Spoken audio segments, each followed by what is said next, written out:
Hi guys, welcome to my channel. How are you all doing? So protests erupt across the UK. The genesis of this protest is that a 17-year-old Rwandan guy stabbed 9 people, out of which 3 were declared dead, and the UK people are not having it, so they've taken to the street to express their anger. While some people are in support of this protest, other people condemn it. Let's watch people's reaction to this. I'm absolutely sickened by what happened last night. Sunderland is a good city with good people, and I'm absolutely shocked by this. To see the city burning, to see people throwing missiles, to see people just bringing the city into disrepute is absolutely sickening. Last night it's just a couple of idiots, just being idiots. I was horrified, to be honest. This is my hometown, and when you see people sort of walking around drunk, smashing it up, setting buildings on fire, it's about as troubling a thing as you can see. I have wondered about whether to speak about what is going on in this country right now, and I have held back for so long, thinking that I have to be so careful what I say and I don't want to offend anyone. But what is going on in this country? I want to start by saying what happened in Southport has shaken me to my core. It is horrific. I cannot even begin to process what those kids have gone through, what those teachers have gone through, what the families are going through. It is barbaric, utterly barbaric. And as parents, you feel it so deeply that we are living in a world where we are fearing for our children's lives when they go into things like dance classes. The fact that we are having to check with our nursery providers, our childcare providers, what is the code of conduct, what is happening if there is a threat. Those poor kids and those poor families are going to have lifelong trauma. I can't even begin to imagine what they're going through, as well as the children and the families of the children that have been lost and the children that have been through that, because trying to explain to children why their friends aren't coming back to school, absolutely horrific. I understand that people are terrified for their children's lives. I understand that people are angry, but why are we directing our anger at all the people that have done nothing wrong? Why are people taking to the streets and rioting, smashing up their own country that they are so-called protecting? The country that they so badly want to protect and make sure that it's perfect. They are smashing up, they are abusing their own police forces, and I'm not saying that I am a fan of the bigger systems, because that is exactly who all this anger should be targeted at. But those individual police officers that are going to do their job have children. That same team that were on shift on the day of the Southport attack were then on shift again, and they were having bricks hurled at them. I honestly can't understand how more hate and more anger and more division is going to help the situation at all. And I would love to know from somebody's perspective who is out there rioting, having these racist attacks, deciding that this horrible, horrific event is a reason to target every other community except white British people.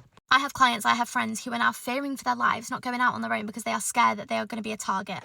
These people aren't doing it because of the Southport attack. They are not doing it to fight for those families, because if they were, they would be respecting that these families are going through the absolute unthinkable, and respect that, rather than making bigger issues, smashing up things, taking police time and resources when they are trying to investigate what has happened. All these riots are doing is pinning us against each other. We are creating a civil war, and I say we as in like everybody in the UK. Absolutely do not stand for it. Will never ever resonate with anybody that is attending any of those riots. But genuinely, what are you believing that you are doing by counteracting hate with more hate? Is never going to work. So for anybody that is anything other than white British and you are feeling unsafe, I am so sorry, and I am sending you so much love, and I want you to know that there is so many of us that do not stand for what the hell is going on at the moment. We all need to show each other more compassion. We all need to show each other love. We're all just trying to be out here living our lives, doing our best, and the people at the top are the people where this anger needs to be directed at. They are sitting back, they are stepping out, and they are letting everybody create this civil war within the country. All it is doing is creating more hurt, more pain. Those individual police officers trying to do their job, the individuals just trying to live their lives, the places where people go to pray, the places where people are meant to feel safe walking down their street, driving their cars. All of these things that I've seen today, I don't even watch the news, but things that I've seen on TikTok of people being attacked because of their religion or the colour of their skin. What on earth is going on? I know I've kind of said a whole lot of nothing, and a lot of you will probably feel the same, like you can't comprehend it, you can't put things into words. But I just feel so angry at the world that we live in, and I know that it's such an energy drainer, and I know that a lot of things are orchestrated and the people at the top have so much more control. But I just think on an individual level, This is a message for anyone who's currently rioting or looting in the UK, or any young person who is associating with or egging on rioters or looters. I've never participated in a riot or a loot, but I do hope that you will listen to me because I think that this is really important. You are too young to remember the 2011 riots in which 5 people died, but I do remember them. And I remember after them there were these really grainy CCTV images that were circulating everywhere, all over the newspapers, all over social media. They were everywhere, and the police were like, if you know these people, give us their names, we would like to talk to them. And the British public was so pissed off that they were identifying everyone. They were like, that's so-and-so from my work. And then a few days later, so-and-so's employer would be like, they don't work here anymore. And then these people were arrested, and they were charged, and they were convicted, and they were sentenced. And I remember reading the statements at the time when people were being sentenced, especially young people's statements, because they were everywhere because of the tragedy of the entire situation. And they were saying, we're sorry, we've never done it before, we'll never do it again, please don't send us to jail, it'll ruin our lives. But they did go to jail. They did, because the government and the courts wanted to send a really clear message at the time. If you are caught rioting and looting, you'll go to jail. You won't get a slap on the wrist for, you know, your first offence like you normally would. If it's proven it was you, you are going to jail. Now here's the thing, in 2011 we recorded things, but nowhere near on the scale you guys record things now.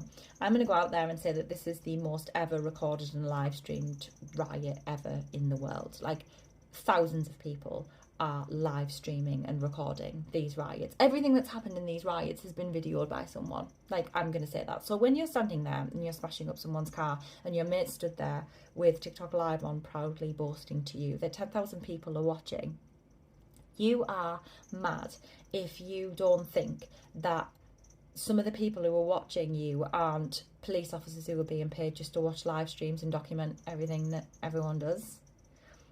You're mad if you don't think don't think that. Like, that, I'm not a police officer, and that's the first thing I would tell my force to do. Someone get on TikTok on live stream and document all of these people and what they are doing. They're watching you. You are not only committing an offence on camera, you're doing it in front of police officers. And I don't care if you're wearing a mask. Because are you telling me in your 12-hour rampage that you didn't take that mask off for even a second just to have a drink or a sandwich or talk to your mate? And it doesn't matter if you were hours away and miles away from where you committed your offence. Do you think that they're not going to follow you and find out who you are on CCTV and body cam and other video footage that they have from the news? Everything is being documented. You are being followed, and they will find a screenshot of you and they will put it out everywhere so that everyone knows what you've done, and they'll find out who you are. And in a few weeks we will be listening to you making your sentencing statement where you say you're really sorry and you've never done it before and you'll never do it again, and please don't send me to jail because it'll ruin my life. Was that Lush bath bomb worth it? Those shoes on Crocs, were they worth it? That iPhone even is not going to feel worth it when you're sat being sentenced in a few weeks' time. It's not going to feel worth it. Ask anyone who participated in 2011. Some people were like, I only stole a bottle of pop. That was all I did. I was just there with my mates, stood. Doesn't matter. Didn't matter then, and it won't matter this time. Now, if you've been participating in all of this and you're watching this video and you've watched to the end, you're probably shitting yourself. If you're not, then you should be, because plenty of people in 2011 thought that they weren't going to get caught, but they did get caught. All I can say to you now is that if you're planning on going out again, don't add to the list of things that you will get convicted of. Go home. Don't do it. Honestly, it's not worth it. It won't be worth it in 5 or 6 years' time when an employer Googles your name and there's a picture of you doing a Nazi salute in Liverpool city centre, and they're like, what the hell is this? I promise you, it isn't worth it. So if you're planning on going out again, or maybe you haven't been out yet but you were thinking about it because it looks like fun, just don't. And just to add to that, if anyone dies in this, everybody who's participated is in part responsible for it, whether you know you're convicted of it or not. And trust me, if you're even an ounce or a scrap of a good person, if someone dies in this and you are involved, you will carry that guilt around with you for the rest of your life. You will. It is completely outrageous and ridiculous and offensive to working class people in this country to suggest that somehow the rioters who are being inspired by sort of far-right groups across the country in a kind of diffuse kind of way, that those rioters, those people who are saying such offensive things and burning down shops and engaging in thuggery are in any kind of way representative of ordinary working class English people. I'll tell you this right now, the vast, vast majority of English working class people across this country will abhor stuff like that, would have no truck or part in it whatsoever. And it's usually middle class, sort of very out of touch right-wing commentators who will suggest to you that they are somehow representative just because they happen to align with what they think. And this is not very difficult. It is very, very clear what is far right.